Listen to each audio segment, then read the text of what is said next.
উত্তরার পলোয়াল কনভেনশন সেন্টারে জাতীয়তাবাদী মৎস্যজীবী দলের ঢাকা মহানগর উত্তরের উত্তরা, পশ্চিম ও পূর্ব থানার এক পরিচিতি সভা অনুষ্ঠান আয়োজন করা হয়।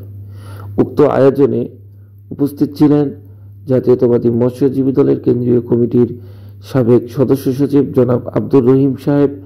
উপস্থিত ছিলেন জাতীয়তাবাদী মৎস্যজীবী দলের কেন্দ্রীয় কমিটির সাবেক যুগ্ম আহ্বায়ক অধ্যক্ষ সেলিম মিয়া ও জাকির হোসেন জাকির।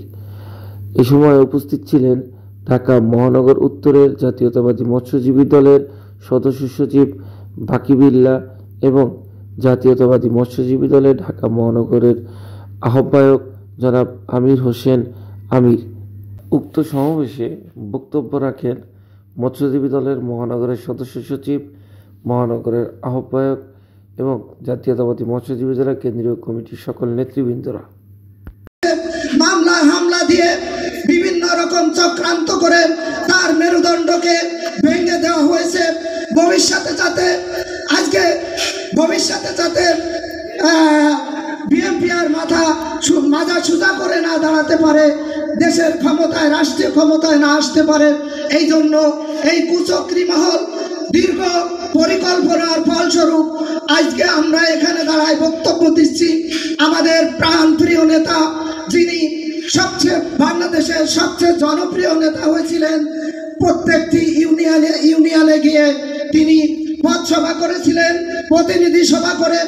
আমার প্রিয় নেতা, যিনি এই 18 আসন থেকে একসময় নির্বাচন করেছিলেন, ছাত্রদলের সোনালী ফসল, সোনালী অতীত, জাতীয়তাবাদী ছাত্রদল কেন্দ্রীয় কমিটির সভাপতি এবং সাধারণ সম্পাদকের দায়িত্ব পালন করেছিলেন।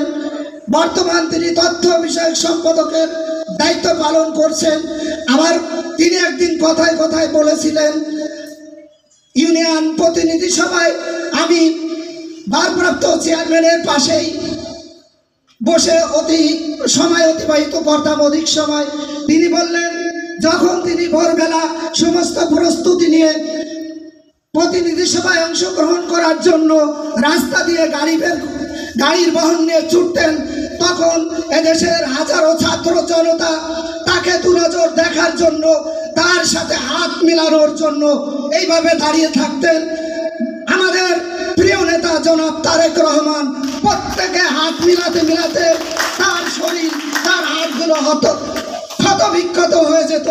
তাই তিনি একদিন আক্ষেপ করে আমার প্রিয় নেতা আজিজুল বারী হিলাল বলছেন যে দেশের 16 কোটি জনতা সবাই আপনার প্রতি আশা করে থাকে, এইভাবে যদি আপনার শরীর থেকে রক্ত ঝরে তাহলে এদের আশা বাধাগ্রস্ত হবে। তিনি সেদিন উত্তর দিয়ে দিয়েছিলেন, দ্বিধা কণ্ঠে বলেছিলেন, আমার হৃদয় চায় এদেশের প্রতিটি মানুষের হৃদয়ে আমিকে স্পর্শ করে যায়। আমির হোসেন আমির উপস্থিত আছেন মহানগর উত্তরের সদস্য সচিব বাকিবিল্লাহ, যুগ্ম আহ্বায়ক সিনিয়র সাইদ, যুগ্ম আহ্বায়ক তুহিন, শামীম সহ আমার প্রাণপ্রিয় সংগঠন মহানগর পশ্চিমের সাধারণ সম্পাদক আনোয়ার হোসেন, মহানগর পূর্বের সংগ্রামী পূর্ব থানার সংগ্রামী আহ্বায়ক এরশাদ মিয়া, সাধারণ সম্পাদক আবুল কালাম আজাদ সহ যারা আমার সামনে বসে আছেন সবাইকে সংগ্রামী সালাম। আজ থেকে 20 বছর আগে আমার মৎস্যজীবী দল ঢাকা মহানগর উত্তরে ছিল। এখন মৎস্যজীবী দল কিন্তু অনেক উপরে যাওয়ার কথা ছিল। দুর্ভাগ্য আমাদের এই রোহিঙ্গার মতো লোক আমরা পাই নাই। তাহলে মৎস্যজীবী দল এই সিরিয়াল 11টা অঙ্গ সংগঠনে 2-3 নম্বরে এখন মানুষ ভাবত। আমি এই 25 বছরের মৎস্যজীবী দল ঢাকা মহানগরের জন্য যা করছি, এখন আমি গর্ব করে বলতে পারি মৎস্যজীবী দল আমাদের ঢাকা মহানগরের উত্তরে সক্রিয় থাকা কোনো অংশই যুবদল বা স্বেচ্ছাসেবক দল, শ্রমিক দল থেকে কোনো অংশই কম না। আশা করি যে আমরা শিক্ষিত বা বৈষয়িক কোনো দিকে কম না।